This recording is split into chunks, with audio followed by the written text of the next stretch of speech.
Nah, nggak lama kemudian setelah mereka ini berkomunikasi antara ular dan kakek tadi ini ngomong ke Benny.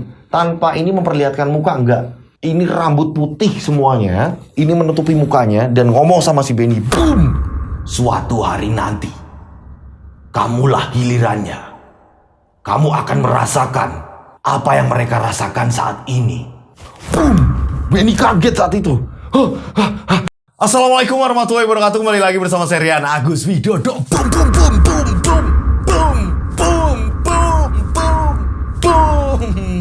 Apa kabar semuanya? Mudah-mudahan kalian dalam keadaan sehat walafiat, ya.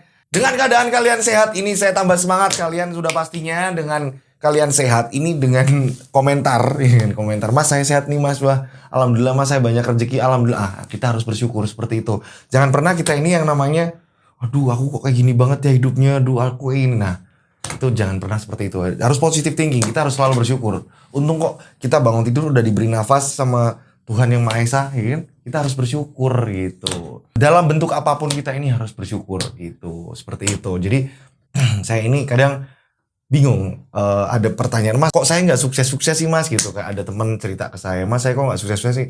Padahal menurut saya sukses itu relatif. Jadi ketika kita ini bangun pagi, terus kita menghirup udara segar, itu menurut saya ini sebuah kesuksesan kecil. Terus kita mendapatkan misalkan rezeki kecil, itu bentuk dari sukses kecil gitu. Jadi menurut saya ini proses itu lebih cantik dari sukses. Jadi perjuangan itu lebih cantik.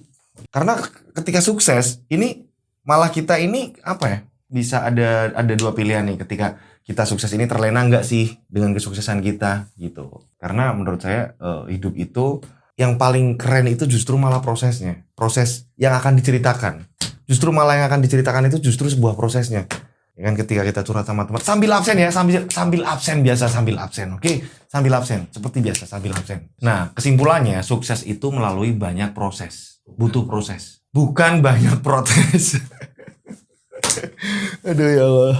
Iya, memang butuh proses. Kita bisa sering jumpa seperti ini. Kenapa sih? Nah, dibalik semua itu, ya kan, saya ini justru malah pengen bikin behind the scene. Gimana keseharian saya harus ngafalin naskah yang panjang, cerita-cerita kiriman dari semua teman-teman. Setiap harinya otak saya ini harus ngapalin cerita. Ditambah harus saya ini bales WA. Ntar kalau nggak dibalas ada, Mas Dodo gimana sih, kok nggak pernah di-read, nggak apa segala macam. Padahal dibalik itu saya harus ngapalin cerita dulu nih, ya kan. Tapi sembari itu saya harus balas WA. Belum lagi komentar yang banyak banget. Saya mendahulukan semua komentar, ya kan. Saya harus membaginya semua itu. Belum lagi ini tayang juga di Yosuke Official. Wah, bagaimana itu? Dan ini semua saya lakukan sendiri. Serius, saya lakukan sendiri. Kecuali editor ya, kayak editor ngedit video, terus bagian upload, terus bagian yang ini kameramen, segala macam saya nggak bisa melakukan sendiri. Tapi kalau untuk berhubungan dengan semua penikmat channel Yosuke Official dan Rian Agus Widodo, ini saya berusaha untuk saya sendiri yang menghandle. Kenapa? Agar saya ini dekat. Agar saya ini ibarat kata apa ya, maksudnya apa ya, menjalin sebuah komunikasi yang baik antara host dengan penikmat channelnya gitu. Boom! Oh ya, sebelum saya panjang lebar, sembari absen saya mengucapkan selamat Hari Natal untuk saudara-saudara kita yang merayakannya gitu. Jadi nggak boleh nih ada yang mengatakan, Mas Dodo kok kayak gini ngucapin. Enggak, semuanya ini sama. Apapun agamanya, inilah keluarga saya. Gitu. Kalau yang nggak berkenan silahkan pilih channel yang lain. Monggo silahkan. Ini kita ini berdiri di atas semua golongan. Nggak miskin, nggak kaya, nggak yang cantik, nggak yang buruk, yang jelek segala macam, semua sama. Saya sayangi, saya cintai, semuanya kita ini saudara, ya kan? Inilah kita Indonesia. Boom! Asik. Dah. Oke, udah absen semuanya. Ini ada kiriman cerita dari salah satu subscriber. Ini ada pengiriman cerita. Ini kisahnya itu. Dia ini bukan pelaku pesugihan. Tapi dia ini kena imbas pesugihan. Bukan tumbal sih. Justru dia penikmat dari pesugihan itu tadi. Wih, menarik kan? Dia nggak ngelakuin pesugihan. Tapi dia ini dapat imbas yang efeknya ini apa ya? Efeknya ini bikin dia ini jaya. Wow. Asik kan ceritanya? Seperti apa ceritanya? Tak perlu lama-lama lagi. Kita langsung saja menuju ke ceritanya. Boom. Ada di antara kita. Mereka ada di antara kita. Kita ada di antara mereka. Mereka ada di antara kita.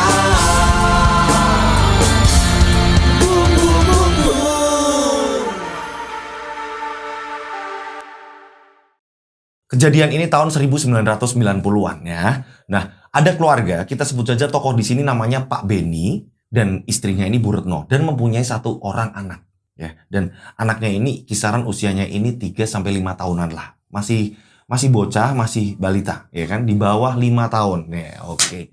Nah, Pak Beni ini kesehariannya ini untuk mencukupi kebutuhan rumah tangganya yang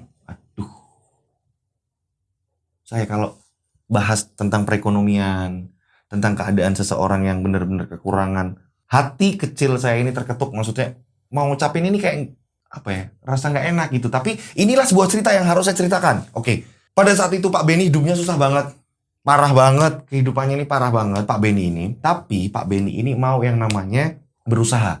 Dan Pak Beni ini kerjaannya ini kayak ibarat kata ini kayak garapin sawah orang ya. Dan pada saat itu perekonomian Indonesia ini, para kuli sawah ini nggak seberapa gajinya. Pada tahun 90-an Pak Beni ini garapin sawah, punya orang. Pak Beni ini punya teman namanya Pak Zainal. Dia garap sawah bareng Pak Zainal. Tapi bukan punya mereka berdua, bukan. Ini ada juragan yang namanya Darman. Itulah sawah yang mereka berdua garap. Jadi ada sawah ini bener-bener besar. Nah, juragan Darman ini karakternya bisa dibilang ini apa ya? Baik ya, nggak tahu seperti apa sebenarnya gitu kan ya. Nah, juragan Darman sendiri ini pemilik sawahnya, ini sering mendatangi sawah, sering ngontrol. Gimana perkembangan, gimana panen kita, gimana segala macam. Ini ditanyakan ke mereka berdua antara Pak Beni dan Zainal. Pak Darman ini selalu mempertanyakan ke mereka. Pada suatu hari, juragan Darman ini kerampokan. Boom!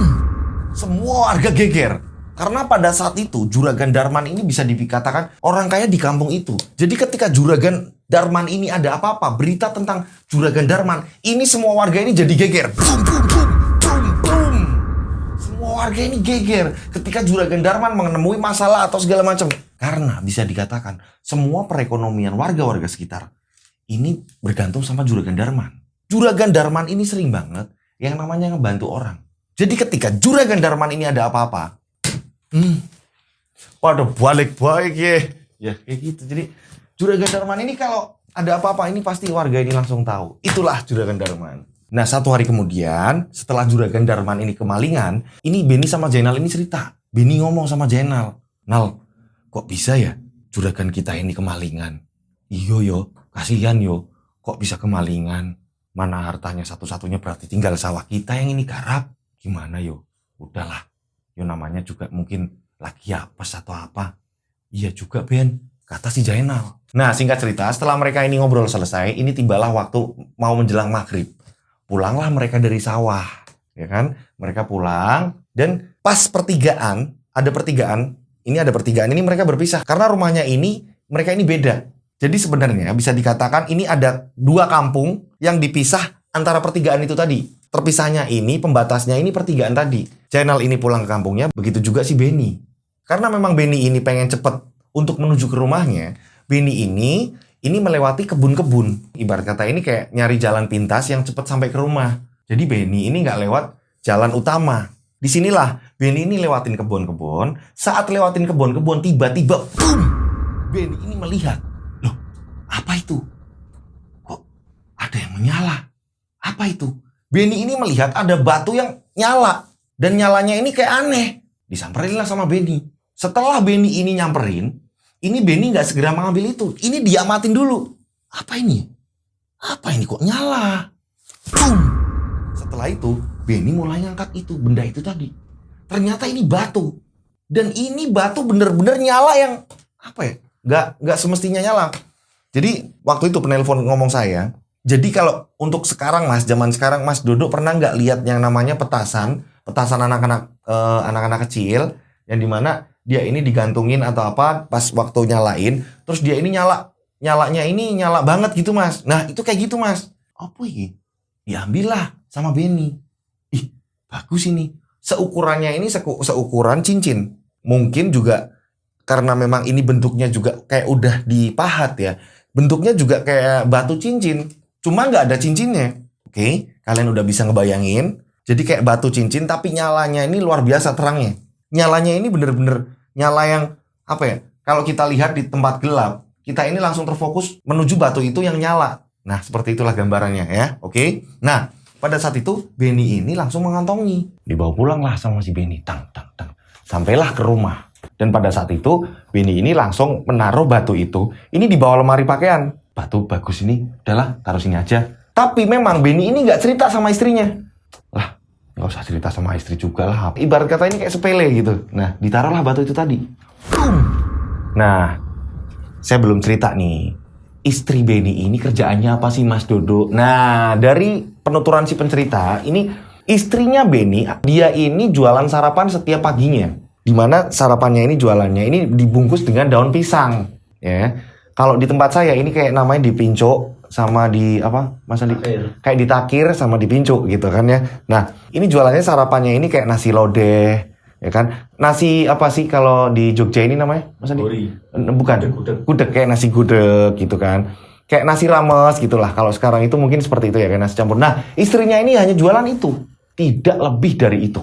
Dan si pembelinya ini juga hanya warga-warga sekitar. Mungkin kalau hitung pakai jari, ini cuma RT setempat lah yang beli. Nggak lebih dari itu. Mungkin kalau masak, ini paling hanya untuk 15 bungkus. Nggak lebih dari itu.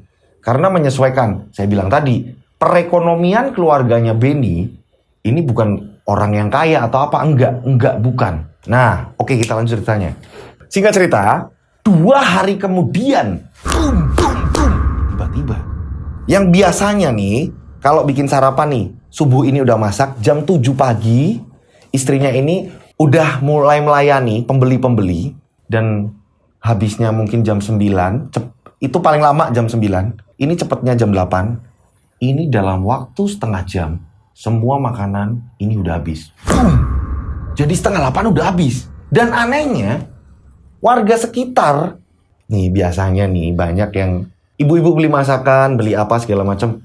Oh, kembalian ini walaupun berapa rupiah ditungguin segala macam. Pada saat itu, semua orang yang saat itu uangnya besar, ini aneh nih, ada keanehan di sini.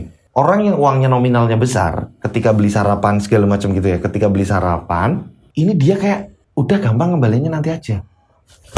Ini uang-uang yang besar. Pada saat itu mungkin uang 10.000 di tahun 90-an udah besar banget ya Mas ya. Ini kayak 100.000 gitu kan ya. Padahal belinya ini hanya berapa? 200 rupiah. Mungkin pada saat itu satu bungkusnya ini 200 rupiah atau 300 rupiah. Ini uangnya ini kayak 5.000 gitu kan. 5.000 itu yang gambarnya ini ya. Kayak selendang terus ada apanya gitu. Sasandu. Apa sih? Sasandu. Ya, ada alat apa sih? Alat musik sasandu ya, yang 5.000 rupiah. Dan anehnya keesokan harinya, ini nggak ada orang yang kembali menanyakan kembaliannya. Bahkan istrinya Pak Benny ini padahal udah ngingetin, Mbak, kemarin ada sisanya loh, masih ada sisa di sini. Ini nggak ada orang yang nanyain, oh ya Mbak, sini mana Mbak? Nggak ada. Semua orang ngomong malah justru, udah Mbak, nggak apa-apa Mbak, buat Mbak. Ini baru RT setempat. Aneh nggak sih? Jadi kayak orang kembalian udah nggak usah diambil. Istrinya Pak Benny, Bu Retno ini sampai bingung. Kok nggak ada orang yang minta kembalian yo? Dan pada saat itu hasilnya ini berlipat-lipat kan berarti. Bu Retno ini cerita sama Pak Benny. Mas, udah 2 hari ini jualan sarapan kok hasilnya kayak gini yo Mas. Kok aneh ya Mas? Banyak banget. Pak Benny aja sampai bingung. Masa sih? Pas waktu ngitung uang, ini memang banyak. Padahal notabene ini hanya jualan sarapan. Singkat cerita, 1 minggu kemudian ini yang beli nggak cuma RT situ. Justru malah kampung-kampung lain yang biasanya nggak pernah beli di warungnya Ibu Retno, istrinya Pak Benny. Ini semua orang rata-rata ini pada beli di situ. Bahkan sampai Bu Retno sampai ngomong, Bu, maaf nasinya udah habis. Akhirnya Bu Retno ini ngabarin ke suaminya, Mas, lah kok kayak gini ya Mas? Aku seneng banget ya Mas.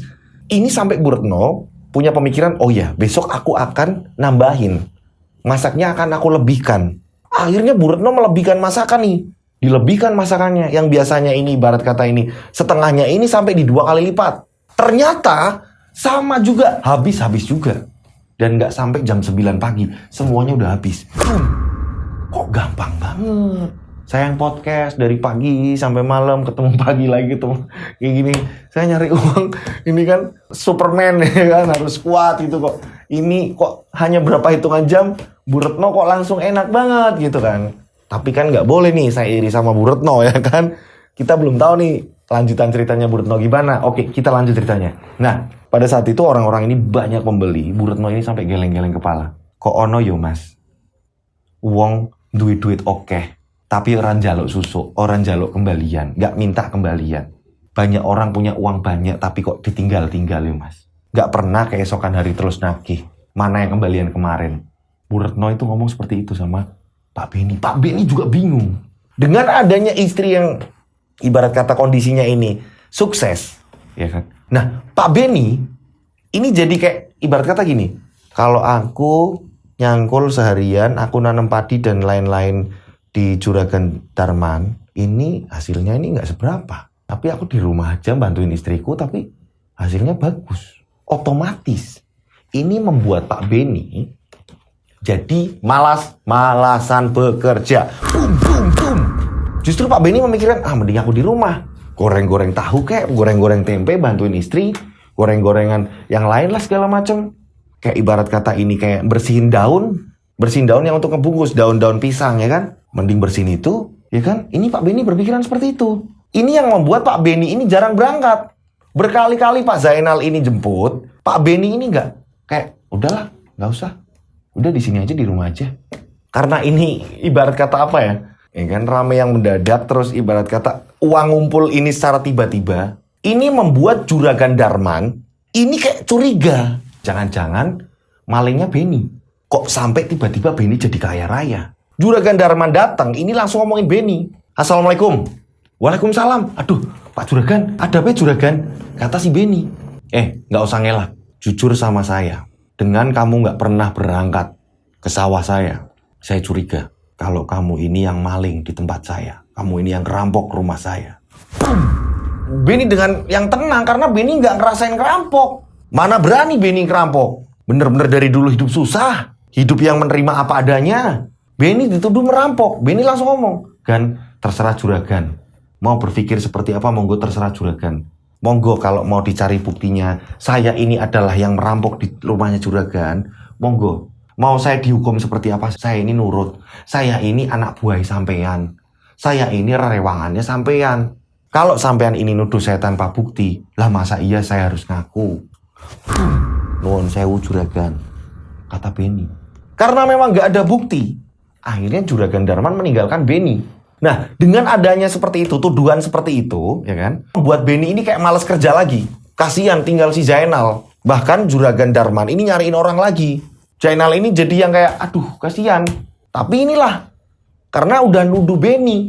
Beni akhirnya kayak malas, udah nggak mau lagi ke situ lagi, udah nggak mau. Udah menikmati hasil dari istrinya, bantuin istrinya jualan. Hanya jualan sarapan pagi kok, nggak lebih dari itu. Tapi langsung meroket hasilnya. Kan aneh.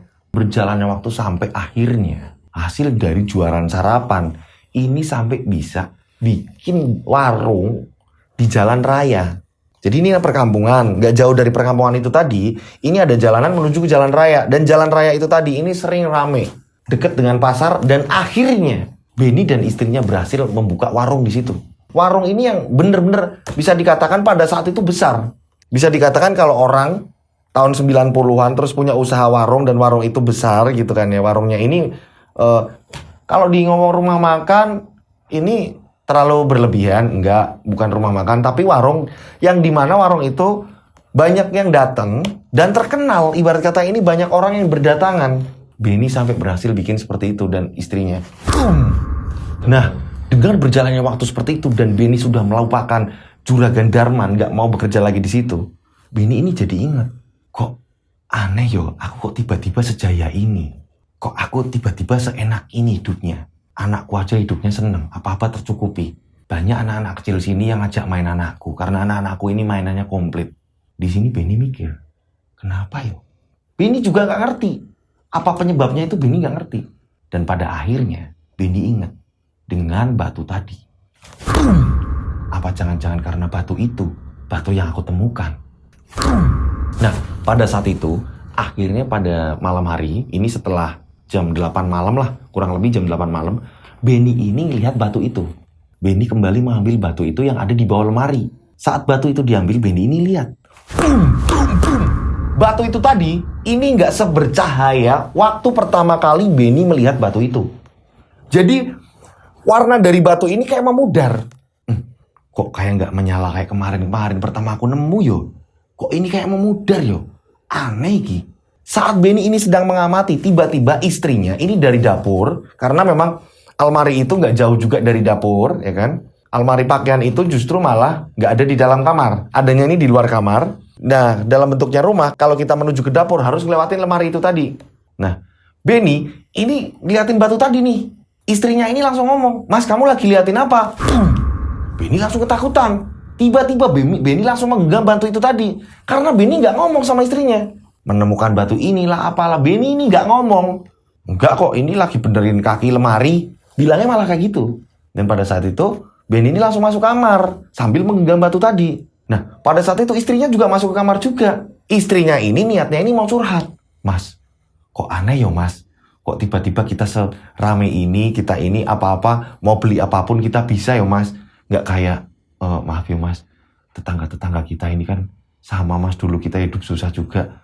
Masa iya Mas, tetangga-tetangga kita ini justru malah pengen ikut kerja saya Mas." "Loh, masa toh? Ya nggak apa-apa lah. Kalau memang tetangga-tetangga kita mau ikut kerja kita, nggak apa-apa. Justru dengan adanya seperti itu, kamu punya karyawan. Nggak apa-apa. Jangan sombong kamunya," kata si Benny. Sambil tangannya ini bermain nih. Tangan tadi ini dimainkan, menyelipkan batu tadi ke dalam ranjang. Pada saat itu istrinya ini nggak ada curiga apapun. Nggak ada rasa curiga, justru malah menceritakan kemajuannya warung. Seperti itu. Nah, justru setelah Benny ini mempersilahkan, silakan kalau ada tetangga-tetangga yang mau ikut membantu memasak atau segala macam, monggo. Akhirnya memang iya benar. Ada beberapa orang, ada 3 orang yang ikut bekerja, yang ikut masak. Jadi di rumahnya ini sarapan pagi ada, yang adep ya kan. Di warung depan, yang di depan jalan raya tadi yang saya bilang, ini juga ada. Jadi perekonomiannya ini jadi nambah terus menerus. Jadi tambah jaya lah. Singkat cerita, Benny ini udah lupa dengan Benny ini ngumpetin batu tadi di tempat ranjang dia tidur. Nah, nggak sadar. Ini berjalannya waktu tepat jatuhnya ini di Jumat Kliwon. Di Jumat Kliwon. Benny ini tidur satu kamar ini dengan istri dan anaknya. Dan anaknya ini di tengah-tengah. Benny ini tidur di pinggiran. Ini tiba-tiba, mungkin kurang lebih jam 1 dini hari, ini Benny bermimpi. Benny bermimpi, ada 2 algojo tiba-tiba masuk dari pintu dapur. Ini mereka berjalan dengan badan yang besar. Ini hitam. 2 makhluk algojo itu tidak menggunakan busana. Ini penutup, maaf ya, kayak penutup auratnya ini. Dia hanya menggunakan kayak kain putih, ditutupin. Tiba-tiba, ini masuk kamar, menyeret si Benny. Dalam mimpinya Benny ini diseret paksa. "Ayo ikut kami, ayo. Kamu harus ikut kami." Ini Benny langsung diseret. Tolong. Benny ini minta tolong. Anehnya nggak lewat pintu depan. Justru malah lewat pintu dapur yang sempit. Benny diseret paksa melewati kebun-kebun di belakang rumah Benny. Tapi anehnya, ini jarak dari mungkin kurang lebih 10 meter. Nah, ini Benny ini diberhentikan. Tiba-tiba ada beberapa makhluk yang lain yang hampir sama seperti mereka. Tapi kondisinya ini lebih kecil. Tapi memang pakaiannya ini sama. Jadi kayak gunakin popok. Kayak popok tapi ini terbuat dari kain gitu kan. Kayak orang-orang India gitu kan. Nah, pada saat itu, ini pasukan-pasukan tadi, ini memasangkan rantai di kaki Benny. Nah, 2 algojo tadi tiba-tiba ngomong sama si Benny, "Kamu harus ikut aku. Ayo kamu ikut aku." Nah, Benny ditarik paksa. Nah, saat Benny ini ditarik paksa, ini justru Benny kaget. Di belakang rumahnya ini kan kebun, nggak ada apa-apa lagi. Tapi setelah dipakein rantai, ini Benny kayak masuk ke dimensi lain. Nah, pada saat itu Benny ini masuk kayak dimensi lain. Tiba-tiba Benny ini kayak melihat gerbang yang sangat besar. Dan gerbang tadi ini dilapisi dengan emas. Ini bangunan tadi bak kerajaan. Ini Benny kayak diseret. Dan setelah masuk ke kerajaan tadi, udah mau masukin gerbang tadi, terang. Ini Benny diseret posisinya. Benny ini diseret sama 2 algojo tadi. Dan kakinya ini benar-benar disuruh paksa jalan. Ini ada rantainya. Besar sekali. Setelah udah masuk ke kerajaan tersebut, Benny sangat kaget. Apa yang Benny lihat? Banyak orang-orang yang disiksa. Ini Benny melihat dengan sendirinya. Banyak orang-orang mengangkut batu dengan kondisinya ini yang udah parah banget. Ada orang yang benar-benar di situ dicambuk-cambuk segala macam gara-gara nggak mau bekerja. Gara-gara mungkin keletihan atau segala macam. Benny melihat semua orang disiksa. Dan bahkan Benny ini dengan jelas melihat, Benny kaget di sini. Benny kaget melihat Juragan Darman yang kakinya sedang digergaji. Kan aneh. Liar banget nih. Ini mimpi kok seperti ini. Ini waktu saya nanyain, ini bener kak mimpinya kayak gini? Bener mas. Benny kaget melihat juragannya ini disiksa seperti itu. Ya ampun, Juragan Darman. Belum sampai situ, Benny melihat dengan jelas anak-anaknya Juragan Darman yang masih kecil-kecil, ini jadi kayak, ya ampun. Ini ada aspal ya kan, adukan aspal. Dua anaknya Juragan Darman, ini benar-benar dicampurkan di adukan itu. Dan di mimpinya katanya, di mimpinya ini nggak pakai kayak drum atau segala macam, nggak mas. Ini bentuknya ini kayak dari tanah liat, kayak ke Mas Dodo tahu gentong nggak sih? Tahu gentong, tapi gentongnya ini besar. Banyak anak-anak kecil yang dimasukkan ke situ. Seperti itu ceritanya. Nah, setelah itu Benny ini menyaksikan semua kejadian yang ada di situ. Tiba-tiba turunlah ada ular besar yang tiba-tiba ini turun dari atas. Tapi anehnya Benny sampai bingung, ini ular apa? Mukanya ini hancur, abstrak, nggak jelas mukanya ini. Ular ini benar-benar nggak jelas mukanya, ini berantakan. Dan mukanya ini samar. Benny ini sampai nggak bisa ngelihat. Ditambahin ini banyak cahaya yang kayak membuat Benny ini silau. Tapi Benny dengan jelas melihat ada seorang kakek-kakek dan menutupi semua mukanya dengan rambut. Seolah-olah Benny ini melihat dengan jelas ular tadi ini kayak ngajak ngomong dengan kakek tadi. Nah, nggak lama kemudian setelah mereka ini berkomunikasi antara ular dan kakek tadi ini ngomong ke Benny tanpa ini memperlihatkan muka, enggak. Ini rambut putih semuanya, ini menutupi mukanya dan ngomong sama si Benny. Boom! Suatu hari nanti, kamulah gilirannya. Kamu akan merasakan apa yang mereka rasakan saat ini. Boom! Benny kaget saat itu. Benny bingung pada saat itu. Nah, tiba-tiba pada saat kakek ngomong seperti itu selesai ngomong, tiba-tiba Benny terbangun. Boom, boom. Benny terbangun.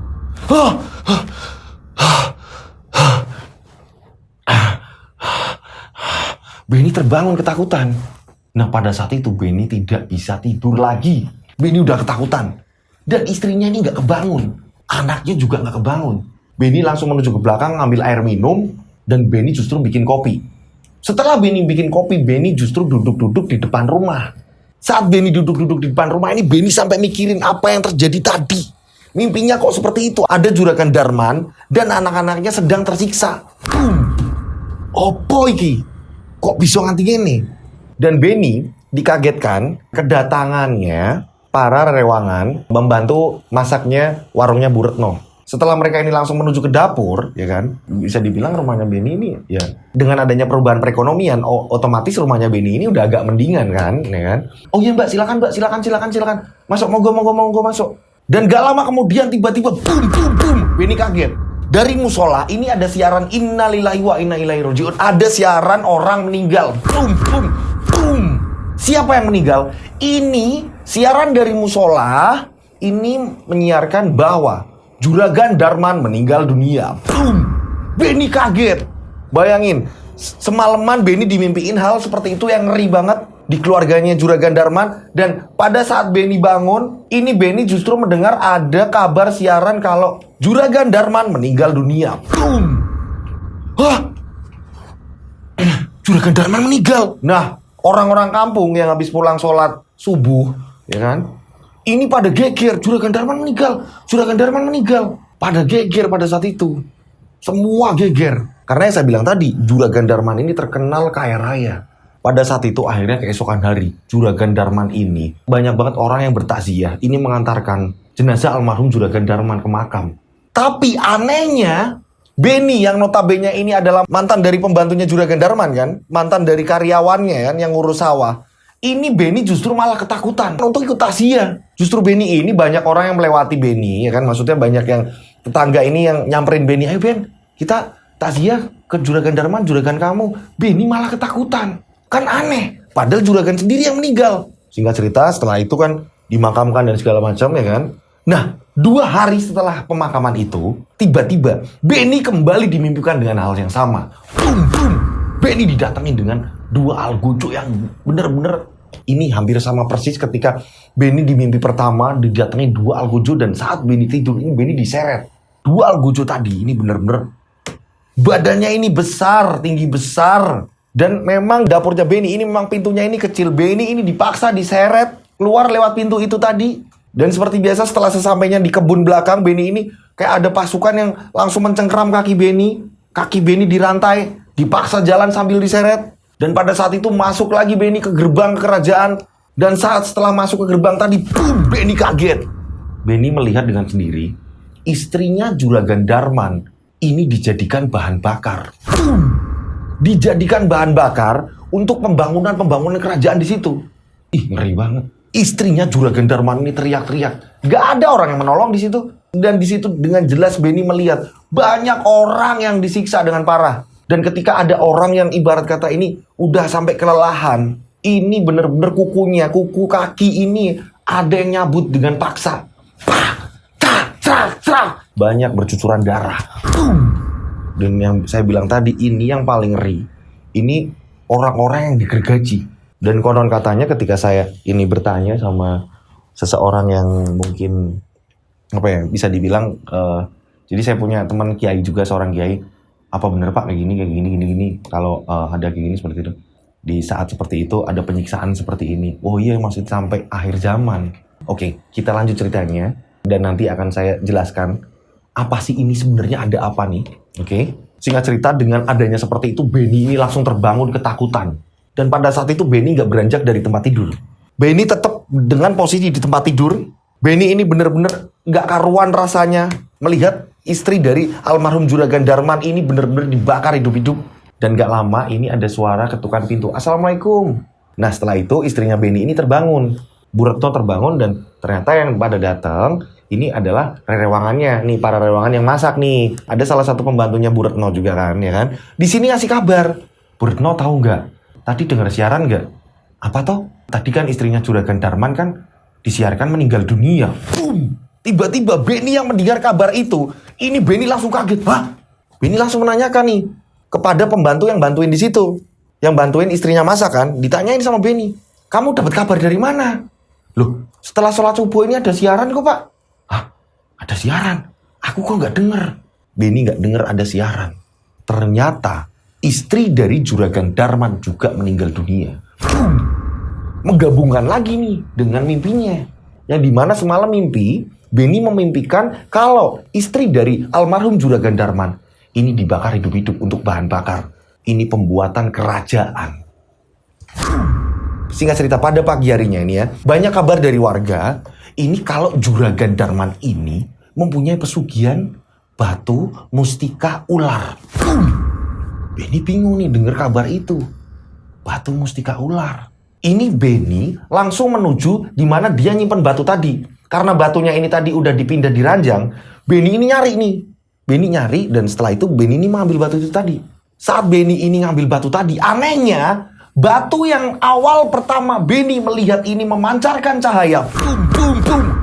Ini makin hari setelah adanya kejadian seperti itu, Benny melihat untuk kesekian kalinya kalau batu itu tadi ini menghitam. Benny kaget. Kok warnanya hitam?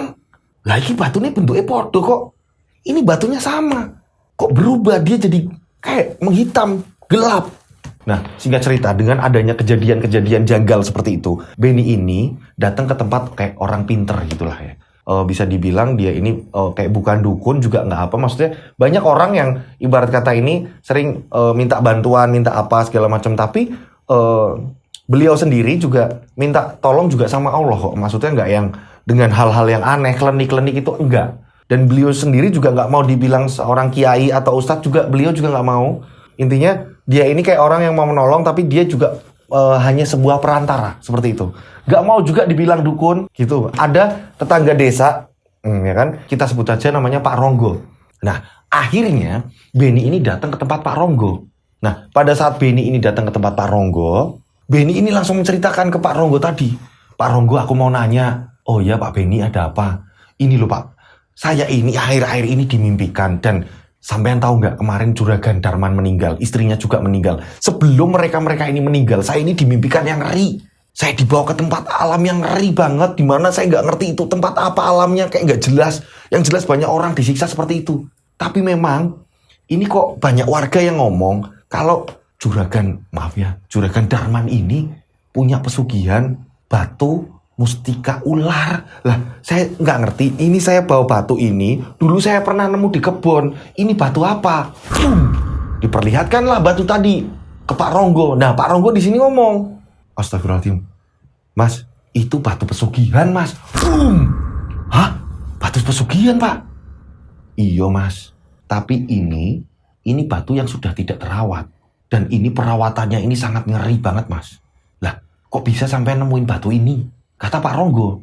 Nah, Pak Beni di sini ngomong, waktu itu saya pulang dari sawah, saya lewat kebun seperti biasa, saya ini pulang, kok ada batu yang bercahaya? Saya bawa pulang lah, Pak. Masa iya saya juga punya? Kayak punyanya Juragan Darman, Pak. Iya, tapi itu udah tidak terurus, Pak. Dan ini sangat membahayakan sampean. Hah? Membahayakan saya, Pak? Iya, alangkah baiknya ini dimusnahkan, Pak. Nah, setelah itu, Pak Ronggo ini kayak baca doa atau apa segala macam ya, minta sama Allah. Ini apa ya? Dia kayak ibarat kata ini kayak menerawang dengan mata batin dia atau seperti apa. Dan memang beliau ini juga nggak pengen kalau ada saudara-saudara kampung-kampungnya ini terdekat ini kayak ngalami musibah atau segala macam. Disinilah Pak Ronggo ini bicara dengan sejujurnya. Pak Ronggo bilang sama Pak Beni, Pak, maaf nih, maaf sekali ya, maaf. Perekonomian keluarganya sampean kan ini udah meningkat. Istrinya sampean juga udah buka warung segala macam. Alangkah baiknya semua ditinggalkan. Tiba-tiba Pak Ronggo menyerukan seperti itu. Nah, Beni bingung. Apalagi sekarang Beni ini menggantungkan hidupnya dengan istrinya. Beni sendiri udah nggak kerja kan selama istrinya ini udah mulai jualan lancar segala macam. Beni udah nggak kerja kan, hanya bantuin yang namanya bantu-bantu bikin apa lidinya untuk pincuk dari daun untuk membungkus nasi segala macam. Ini pekerjaan ringan dan Beni sendiri udah nggak punya pekerjaan tetap. Dan Pak Ronggo ini menyerukan agar istrinya berhenti dan menutup semua dagangannya.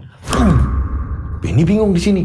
Lah, kalau istri saya tiba-tiba saya suruh berhenti, lah nanti jadinya gimana, Pak? Nah, Pak Ronggo menjelaskan, alangkah baiknya ditinggalkan semuanya. Ini masih ada bekas-bekasnya, ini masih ada garis-garisnya. Ini batu pesugihan juga, Pak. Cuma ini batu yang tidak terawat. Nah, kondisinya ini tinggal nyari mangsanya, nyari tumbalnya. Beni takut di sini. Hah? Tumbal, Pak? Nah, alangkah baiknya jenengan tidak percaya dengan hal-hal seperti ini dan berjuang, percayalah sama Allah. Jangan percaya dengan hal-hal yang seperti ini. Nah, Pak Ronggo tadi menyarankan agar menutup semua usaha-usaha istrinya dari Pak Beni. Nah, akhirnya Beni ini berpikir, masa iya istriku lagi seneng-senengnya, usahanya lagi naik, masa iya aku harus memberhentikan? Masa iya aku harus menyelesaikan semuanya terus tiba-tiba istriku nggak kerja, tiba-tiba istriku ini nutup warung lah, terus kita ini mau makan pakai apa? Kita ini mau hidup pakai apa? Aduh lah, gimana? Beni bingung di sini. Di sisi lain, perekonomian selama ini hanya backup-nya ini dari usaha istrinya yang semakin meroket. Beni bingung, dilema. Dimana saran dari Mbah Ronggo ini untuk memberhentikan istrinya ini jualan segala macam. Dan terpaksa akhirnya Beni ini datang menemui istrinya dan Beni mengutarakan dengan istrinya. Apa yang ada di otak dia, Beni mengutarakan sama istrinya. Bu, aku mau ngajak ngomong sama kamu. Tolong dengarkan. Bapak pengen ibu itu tidak jualan lagi. Tiba-tiba istrinya ngomong, maksud bapak piye? Maksud bapak gimana? Bapak ini stres, bapak ini bingung, bapak ini linglung, apa bapak ini sakit, apa jiwa bapak sing rusak? Tiba-tiba istrinya ngomong itu. Ya wajar lah, orang istrinya nggak tahu menau, istrinya nggak ngerti, ya kan? Ini ada apa segala macam? Ternyata masih ada hubungannya dengan batu tadi. Tapi di sini Beni dari awal nggak pernah jujur, ya kan? Nah, disinilah Beni ngomong sama istrinya. Bapak sayang sama ibu, tolong rungokke bapak. Tolong dengarkan bapak. Hentikan semua perdagangan ibu, jualan sarapan, jualan warung, jualan apa, segala macam. Tolong ibu berhenti jualan nasi, ibu jualan apapun ibu berhenti. Tolong bu, bapak sayang sama ibu. Beni tiba-tiba ngomong seperti itu. Istrinya nggak terima. Bapak ini gimana? Pengennya piye? Kok aneh? Bapaknya juga udah nggak kerja, makan ikut ibu. Bapaknya juga nggak ngapa-ngapain. Rumah kita juga udah mulai bagus. Kita ngebayar apapun kita bisa. Kita beli apapun bisa. Kita hidup udah gak kekurangan. Kok ibu disuruh berhenti? Bapak itu gimana sih, Pak? Memang istrinya gak bisa direm. Nah, saat itu Benny pun menjelaskan ke istrinya. Bu, kenapa Bapak ngomong seperti ini? Ini penyebabnya, Bu. Dibukalah tangan Benny. Yang dimana ada batu itu tadi. Apa sih, Pak? Ini, Bu. Batu ini bisa bikin kita celaka, Bu. Istrinya tambah bingung. Lah Bapak ini, Ibu kok bingung Pak caranya ngomong sama Bapak? Bapak tiba-tiba nyuruh Ibu berhenti terus nunjukin batu. Apa maksudnya Pak? Bu, ini semua sampai Ibu bisa semua segala macam seperti ini. Keluarga kita bisa bangkit dari perekonomian yang hancur ini Bu. Ini Bu penyebabnya. Ah ya ampun Bapak kok masih percaya hal-hal kayak gitu sih Pak? Maksud Bapak gimana? Ini usaha Ibu. Kok Bapak malah percaya dengan hal yang seperti itu? Ibu gak percaya sama dukun-dukunan. Ibu gak percaya dengan hal-hal yang seperti itu, Pak. Ini usaha Ibu kok. Istrinya juga gak ngerti. Bagaimana coba menurut kalian? Ini juga bingung juga ya. Karena istrinya juga gak ngerasain apa yang namanya ngelakonin pesugihan. Atau apa. Yang dimana istrinya juga kebingungan. Orang lagi, gimana sih kalau kalian ini lagi usaha rame-ramenya. Tiba-tiba ada salah satu keluarga kalian nyuruh berhenti. Apa yang akan kalian lakukan? Kan sedangkan kita juga mikirnya kan loh usaha kita baik-baik aja kok, saya juga nggak pernah pergi ke dukun dan disuruh berhenti kan bingung. Dan akhirnya tanpa menggubris omongan dari Pak Benny, istrinya tetap yang namanya tetap jualan seperti biasanya. Ya wajar, sangat wajar karena dia nggak sendiri nggak ngelakuin pesugihan, dia nggak percaya seperti itu. Ya wajar, udah jualan aja jualan. Nah, dalam waktu 1 minggu, ya kan semenjak kejadian penjelasan itu, ini berantem terus-menerus. Karena Pak Benny berusaha menjelaskan, mau minta pertolongan sama tetangga ngeri juga. Takutnya malah dibilang pesugihan, ya kan? Padahal Pak Benny juga ketemu batu ini juga nggak sengaja juga, nggak ada niat pergi ke dukun dan bla bla bla segala macam, nggak ada. Nah, pada saat itu Benny sendiri ini kayak sampai lelah untuk ngejelasin ke istrinya. Dan pada suatu hari ini malam-malam ini jatuhnya di Kliwon, tapi harinya ini lupa. Pokoknya ini untuk tanggalan kalender Jawanya ini Kliwon, ya. Nah, pada saat itu Benny ini kembali dimimpikan hal yang sama. Dengan hal yang sama, Benny didatengin 2 algojo yang ngeri-ngeri, mukanya serem, badannya hitam, besar tinggi besar, tiba-tiba menyeret Benny. Benny ketakutan pada saat itu sama persis dengan mimpi-mimpi sebelumnya. Benny diseret lewat pintu belakang yang sangat sempit sekali. 2 algojo yang besar ini langsung mendobrak pintu tadi. Benny ini diseret, dipaksa kan. Setelah sampai di perkebunan, ada kebun tadi, Benny diikat, dikasih rantai segala macam, ditarik. Benny ini langsung masuk ke dimensi lain. Tiba-tiba ada kerajaan sama seperti mirip mimpi-mimpi sebelumnya. Dan pada saat itulah Benny ini masuk ke kerajaan itu. Boom, boom, boom. Benny kaget. Berapa langkah Benny ini masuk ke kerajaan itu tadi, Benny langsung melihat kalau istrinya ini sedang disiksa, dicambuk-cambuk dengan banyak makhluk yang benar-benar aneh. Istrinya ini dirantai. Dan parahnya, jari-jarinya ini dipukul satu persatu menggunakan palu yang besar. Dah, buah, bah, bah, boom. Coba bayangin, kita ini kejepit sakitnya minta ampun. Ini jari dipalu. Bayangin coba. Di sini Benny teriak, tolong! Tolong! Benny gak ada yang menolong. Benny menyaksikan istrinya sedang disiksa. Nah, setelah Benny ini terbangun, Benny karena memang kondisinya udah males ngobrol juga, Benny untuk menjelaskan percuma juga. Pada pagi harinya seperti biasa, karyawannya ini pada datang masak-masak, ya kan? Pada masak-masak, terus masakan ini dipindah ke warung depan jalanan. Yang saya bilang tadi ada rumah makan di pinggir jalan, ya kan? Rumah makan kecil-kecilan tadi milik keluarganya Benny, ya kan? Miliknya Bu Retno. Dan Bu Retno ini masih di rumah, sarapan dengan anaknya. Tiba-tiba ada warga yang datang. Masakan udah dipindah semua ke sana nih, karyawan udah pindah ke sana nih. Ada warga yang datang, dan warga yang datang ini ngasih tahu, Assalamualaikum, Assalamualaikum, Waalaikumsalam. Kita sebut saja tetangga yang datang tadi namanya Bu Mirah. Ada apa Bu Mirah? Bu, Pak, warungnya sampean kebakaran. Bu Retno kaget pada saat itu. Dan ketika Bu Retno ini nyusul ke sana, ini ternyata udah rame orang. Dan ketika nanya ke karyawan-karyawan yang berhasil selamat keluar dari warung itu, penyebabnya ini jadi Bu Retno ini kalau belanja minyak tanah, ini langsung banyak berapa jerigen. Nah, pada saat itu memang ada jerigen-jerigen yang bocor dan ini mengalir dan mungkin ada api di situ menyambar dari kompor. Kompornya dulu pakai apa ya? Sumbu.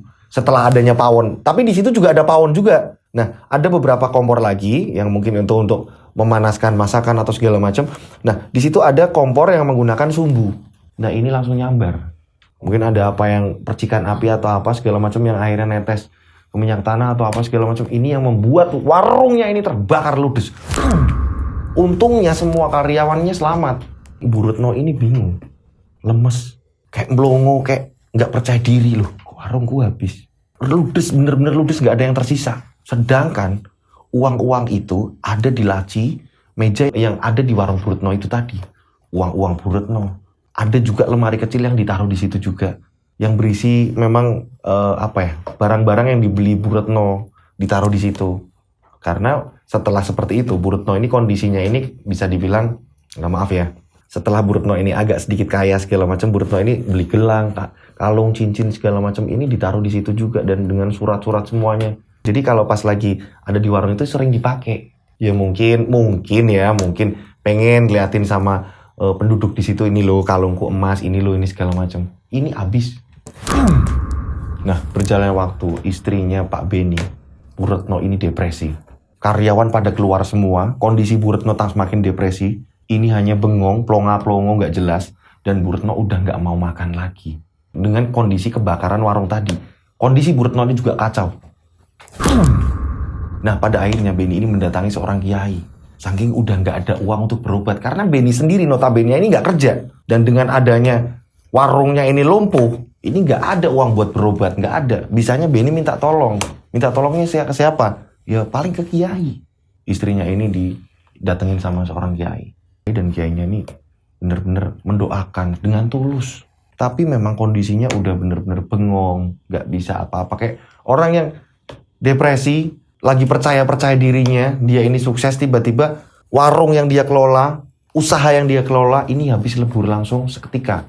Beni menceritakan itu dengan Pak Yai tadi. Nah, tapi Pak Kiai ini sering datang nih, sering ngejenguk, sering mendoakan. Begitu juga Pak Ronggo.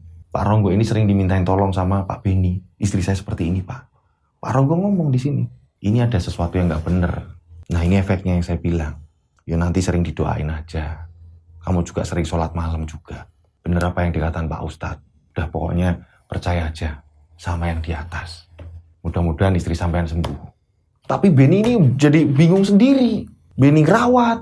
Sementara Beni ini harus ngurus anaknya juga. Sementara Beni ini harus nyari uang. Istrinya ini udah kayak orang gila di rumah. Berjalannya waktu seperti itu.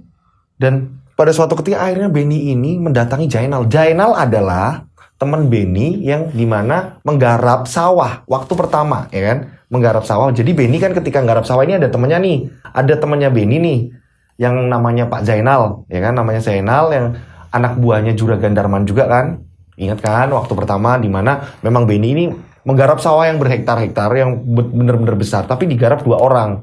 Nah, ini digarap dengan Jainal. Nah, pada saat itu Beni mendatangi rumah Jainal. Bingung kayak sama-sama orang susahan, ya kan, sama-sama orang susah, saling cerita, saling sharing di sini. Dan boom, di sini Zainal menjelaskan dengan kondisi setelah Beni ini bercerita, dulu seperti ini loh, saya ini ngalamin seperti ini, saya ngalamin seperti ini.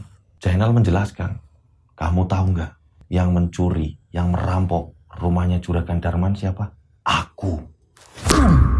Ternyata dari awal ketika Juragan Darman ini dirampok, ini pelakunya adalah Zainal, temennya Beni. Zainal di sini ngaku. Dan saat itulah aku juga mengambil batu mustika ular itu tadi. Tapi pada saat itu ada beberapa warga yang mergokin aku. Aku langsung masuk ke kebun dan aku nggak sengaja batu itu terjatuh. Aku mau ngambil batu itu tadi udah nggak kelihatan. Posisinya malam. Loh, lah itu berarti batu mustika milik Juragan Darman. Iya. Aku mencuri batu mustika Juragan Darman. Nal, kamu pelakunya toh, Nal? Nah, di sini Beni ngomong, kamu tahu nggak, Nal? Aku itu yang menemukan batu itu tadi. Jainal kaget. Hah? Kamu juga yang nemuin batu itu? Iya, Nal. Aku menemukan batu itu. Kalau kamu nggak percaya, kamu bisa datang ke rumahku. Batunya masih utuh. Tapi kata Pak Kiai, kata Pak Ronggo, ini batu udah nggak ada isinya, nggak ada apa-apanya. Bahkan Pak Ronggo menentukan hari mau menghancurkan batu itu, Nal. Ayo kamu kalau nggak percaya ke rumahku. Lah, kamu sendiri ngapain kamu ngerampok? Aku nggak terima. Dulu kamu yang disayang sama Pak Darman. Ternyata pas waktu Juragan Darman kerampokan, ini pelakunya adalah Zainal. Nah pada saat itu akhirnya Zainal ini tahu desas-desus warga. Juragan Darman ini memiliki pesugihan batu, mustika, ular. Disitulah Zainal ini kayak pengen nyuri batu itu tadi. Nah setelah dapat nyuri, ini mungkin pada malam hari dia gugup segala macam ketahuan orang ronda. Akhirnya batu tadi ini jatuh. Justru yang menemukan si Benny. Dan memang pada saat itu ketika Juragan Darman ini meninggal, sawahnya ini udah diambil alih sama keluarga yang lain. Yang membuat akhirnya memang Zainal juga sekarang nganggur-ngangguran. Untungnya nggak ketangkep. Dan yang tahu kalau Zainal ini pencurinya, perampoknya, ini hanya Benny doang. Benny nggak ngomong-ngomong ke orang. Dan pada saat itu dari Pak Ronggo udah menentukan hari untuk menghancurkan batu tadi. Setelah harinya ketemu, pas segala macam, batu itu tadi dihancurkan dan dibuang. Nah, disitulah Pak Yai juga menyaksikan. Iya Pak Ronggo, monggo silahkan. Saya tak mendoakan semua keluarga yang ada di sini. Ini bekerja sama ini dan membantu keluarganya Pak Benny. Batu dihancurkan, dibuang. Tapi balik lagi nih, kondisinya istrinya Pak Benny ini bener-bener apa ya? Masa penyembuhannya ini agak sedikit lama. Untungnya di sini anaknya Pak Benny dan Pak Benny ini bener-bener apa ya? Mau yang namanya ngajak interaksi terus. Nggak mau kalau istrinya Pak Benny ini, Bu Retno ini bengong segala macam. Nggak mau mereka berdua ini nggak mau. Langsung ajak ngomong, langsung ajak apa. Terus diajak berinteraksi. Kalau dia ngobrol apa, ajak ngobrol tapi diarahin ke obrolan yang benar. Terus menerus perjalannya waktu. Akhirnya pelan-pelan sembuh. Bu Retno sembuh. Dan setelah itu dibantu sama Pak Yai, Pak Yai pun menjelaskan, menceritakan apa yang terjadi. Dan pada akhirnya kondisi perekonomian mereka ini kembali ke awal, drop. Dan anaknya ini kan berarti kayak anaknya itu ikut perjalanannya di mana kejadian-kejadian di situ kan anaknya ini tahu. Anaknya ini seorang laki-laki, ya kan semakin besar dan akhirnya Pak Benny ini menceritakan juga kronologi lengkapnya kepada anaknya. Dan akhirnya anaknya ini menceritakan ke saya. Itulah mas kisahnya mas. Kurang lebihnya seperti itu. Dan maaf kalau saya cara berceritanya ini agak belepotan. Dan membuat Mas Rian ini agak kebingungan. Saya minta maaf. Katanya seperti itu. Saya bilang ya mas gak apa-apa mas. Coba nanti saya pahamin dulu mas sebisa saya. Dan nanti ketika saya udah paham saya kembali lagi ke cerita sampean. Saya ini mas koreksi. Bener gak mas ceritanya kayak gini?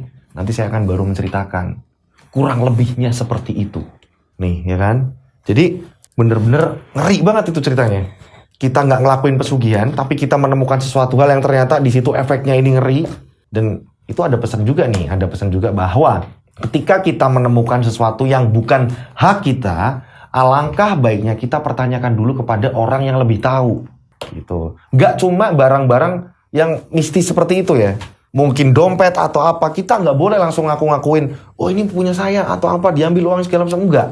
Alangkah baiknya kita datang ke yang berwajib segala macam mempertanyakan, Pak ini loh Pak saya menemukan dompet, ini loh Pak saya menemukan ini. Juga buat adik-adik di rumah ketika menemukan apa di jalan. Kalau toh nggak berani ngomong sama mungkin bu guru atau apa segala macam, ngomong sama orang tua kita, ngomong sama kakak kita. Seperti itu adik-adik di rumah. Ya kan? Pokoknya apapun yang memang bukan hak kita, ini jangan sampai kita ini kayak ngerasa kemilikan. Karena kita nggak ngerti efek baik buruknya ini kita nggak ngerti. Ya kan? Makanya bener nih, saya juga dikasih wejangan sama kakek buyut saya dulu waktu masih hidup. Pokoknya nanti, nek kowe wis gede le, duduk kalau di jalan raya, terus nemu uang atau segala macem, jangan langsung diambil. Yo, pokoknya pesen mbah ngono. Tekok kese, tanyakan dulu sama orang-orang terdekat. Kalau toh memang jumlahnya nggak besar, nggak usah diambil ora apa-apa. Nek perlu dijukuk duite, terus engko nek pas dodo sholat Jumat atau apa cemplungin ning kotak amal, yo wis. Gak usah sing aneh-aneh pikir-pikir jajan atau segala macam, gak usah. Nah, akhirnya saya ini kayak ngerimain dan kayak nge-save pesan-pesan dari kakek buyut saya seperti itu. Ini ada pesan juga di sini ya kan dari cerita tadi. Dan akhirnya memang pelan-pelan memang kondisinya ibunya ini sembuh dan anaknya ini tadi dia nggak mau nyebutin namanya. Pokoknya saya nggak begitu penting mas, pada saat itu saya masih kecil gitu katanya. Saya nggak begitu penting, yang jelas Bapak cerita ke saya seperti ini kronologinya. Dan akhirnya saya ini menceritakan ke Mas Rian Agus Widodo. Itulah kisah perjalanannya yang benar-benar wow, berliku-liku. Dan banyak pesan di sini, edukasi banyak di sini. Ketika ada yang baik diambil, yang buruk dibuang. Dan saya juga nggak mempertanyakan nasib-nasib yang lain-lain nih, kayak ibarat kata ini akhirnya tetangga ketahuan nggak si Mas siapa ini, Mak Zainal ini nih yang nyolong atau apa yang waktu itu rampok. Dan saya nggak mempertanyakan itu karena saya udah kebingungan juga ngerangkai ceritanya. Karena bener-bener ini yang lakuin pesugihan siapa mas gitu ya. Bener-bener saya satu persatu detail kan. Jadi saya langsung fokus ke poinnya biar nggak ngebosenin juga kan. Jadi nggak memperbanyak pemain peran-peran yang mungkin nggak begitu apa ya, nggak dominan di cerita ini gitu. Oke, itulah ceritanya. Dan buat teman-teman yang mau ngirim cerita, kalian bisa kirim cerita ke DM Instagram saya @dodosinjo, atau kalian bisa WA ke saya dengan kalian ini ngasih nama dan nama kota kalian ya. Seperti biasa, cantumin nama kalian dan nama kota biar kalian ini WA-nya ini nggak ketumpuk dengan WA yang lain. Oke? Nah, inilah WA saya. 085870433336. Tiganya 4 kali. Oke? Nah, caranya ngirim cerita gimana sih Mas Rian? Gimana sih Mas Dodo? Nah, caranya gampang banget. Kalian langsung menceritakan gimana proses kalian pertama. Kalian ini, ibarat kata ini dari kecil hidup dengan siapa, terus konfliknya seperti apa, pertama kalian ini ketemu siapa, segala macam. Nah gitu. Terus ngerasain, oh ada kejanggalan, segala macam. Mau gue diceritakan seperti itu lewat ketikan. Bisa di DM Instagram saya atau bisa langsung kirim ke WA saya. Seperti itu. Dan buat teman-teman tuh yang ceritanya belum terbacakan, mohon bersabar. Pasti akan saya bacakan satu persatu.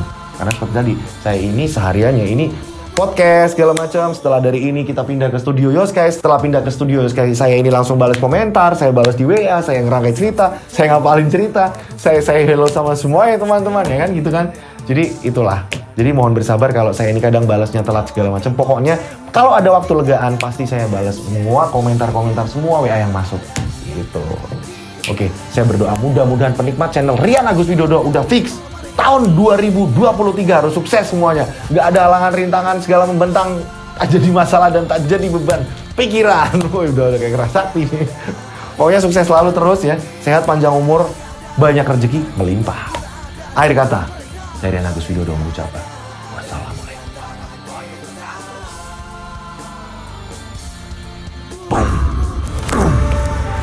Mereka ada di antara kita. Subscribe channel Rian Agus Widodo, kisah misteri. Mereka ada di antara kita. Nyalakan lonceng, notif, tinggalkan komen, share. Mereka ada di antara kita. Mereka ada di antara kita. Kita ada di antara mereka. Mereka ada di antara kita. Mereka ada di antara kita. Mereka ada di antara kita. Kita ada di antara mereka. Mereka ada di antara kita.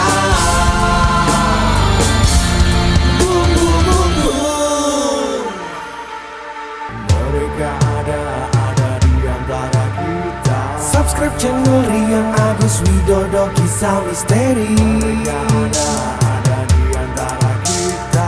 Nyalakan lonceng, notif, tinggalkan komen, share. Mereka ada di antara kita.